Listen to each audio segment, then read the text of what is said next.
স্ক্রিনে দেখানো এই ইহুদি আলেম দাবি করেছে, দাজ্জালের সাথে আমার কথা হয়, নিয়মিত তার সাথে আমি যোগাযোগে থাকি।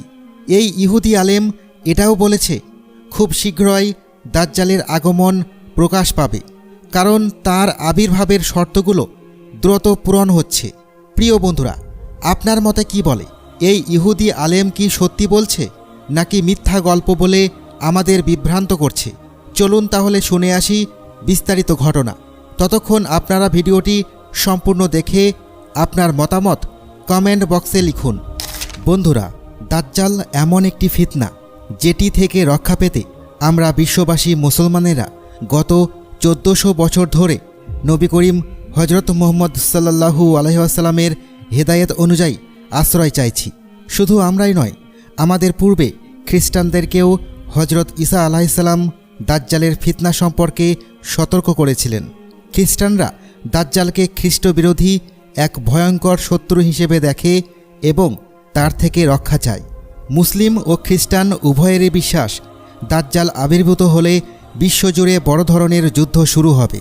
তখন সারা দুনিয়া এক গভীর অস্থিরতা ও ভয়ের মধ্যে ডুবে যাবে। তার ফিতনার কারণে মানবজাতির উপর বড় ধ্বংস নেমে আসবে, যাতে সে তার কর্তৃত্ব কায়েম করতে পারে। অন্যদিকে পৃথিবীতে একমাত্র ইহুদি জাতি দাজ্জালকে তাদের নেতারূপে গ্রহণ করে। ইহুদিদের মাঝে দাজ্জালকে অধিপতি দাজ্জাল নামেও ডাকা হয়। এছাড়াও তাদের ধর্মীয় বিশ্বাসে দাজ্জালের আরও অনেক নাম রয়েছে। তারা দাজ্জালকে মুক্তির পথ ও পরিত্রাণের প্রতীক মনে করে। প্রিয় বন্ধুরা, এখানে একটি বিষয় স্পষ্ট করা জরুরি। সব ইহুদি দাজ্জালকে এভাবে দেখে না, বরং তাদের সেই সংখ্যাগরিষ্ঠ অংশ যারা শয়তানের উপাসক, তারাই দাজ্জালকে নিজেদের একছত্র অধিপতি মনে করে। এর পেছনে মূল কারণ হল, দাজ্জালের আগমনের মাধ্যমে তারা আবারও বিশ্বে নিজেদের আধিপত্য প্রতিষ্ঠার স্বপ্ন দেখে। এ কারণে তারা দিনরাত দাজ্জালের আগমনের জন্য প্রার্থনা করে, যেমনভাবে মুসলমানরা ইমাম মাহাদির আগমনের জন্য দোয়া করে থাকেন। প্রিয় বন্ধুরা, ইহুদি জাতিই পৃথিবীর একমাত্র জাতি যাদেরকে আল্লাহ তাআলা বারবার সম্মান ও ফজিলতের মর্যাদায় ভূষিত করেছেন। পবিত্র কুরআন, তাওরাত ও ইঞ্জিলে এর বহু প্রমাণ পাওয়া যায়। আল্লাহ তাআলা তাদের উপর একের পর এক নিয়ামত বর্ষণ করেছেন, কিন্তু এর প্রতিদানে তারা দেখিয়েছে অবাধ্যতা, ষড়যন্ত্র আর ধোঁকাবাজি। তারা এমনকি চেষ্টা করেছে আল্লাহর বিরুদ্ধে অবস্থান নিতে। নাউজুবিল্লাহ। তারা তাওরাতের মতো আসমানি কিতাবকে মিথ্যা যুক্তি দিয়ে বিকৃতি ঘটায়। আর এ কারণেই যে জাতিকে আল্লাহ সবচেয়ে বেশি নিয়ামত দিয়েছিলেন, সেই জাতিকেই তিনি আযাবের শিকার করেন। ইহুদিরাই একমাত্র জাতি যারা বহু নবীকে শহীদ করেছে, অথচ নিজেরাই নিজেদেরকে আল্লাহর পুত্র বলে দাবি করে এবং আজও সেই দাবিতেই অটল।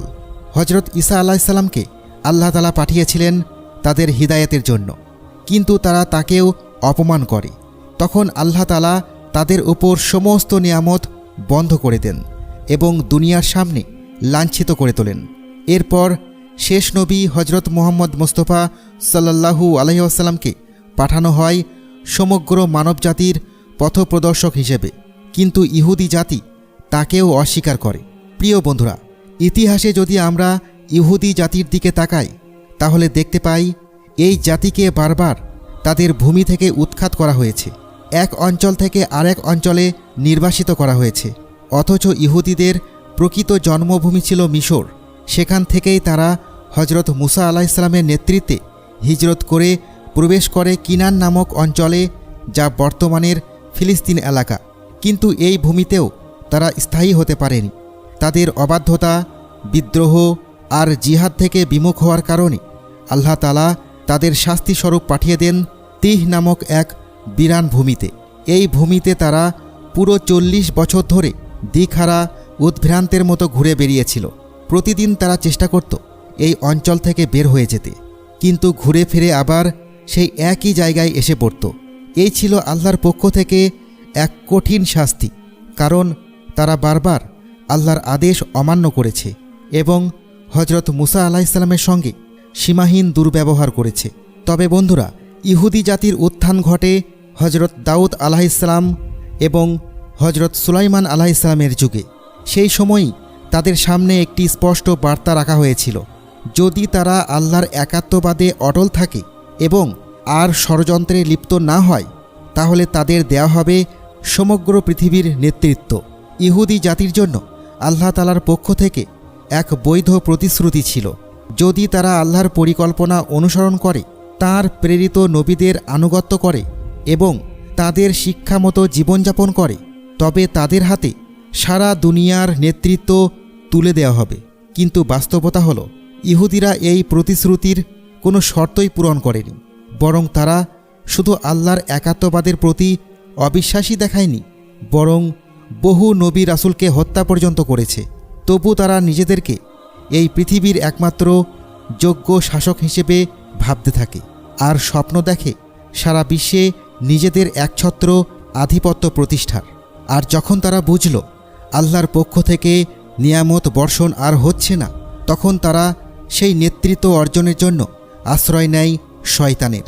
এবং শেষ পর্যন্ত দাজ্জাল, শয়তানের প্রতিনিধি, তার হাতেই নিজেদের ভবিষ্যৎ সঁপে দেয়।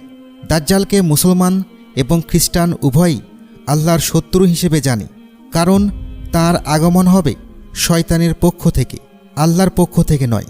কিন্তু আজকের ইহুদি সমাজ, বিশেষ করে অধিকাংশ অংশ যারা শয়তানের উপাসক, তারা দাজ্জালকেই তাদের নেতা ও মুক্তিদাতা মনে করে।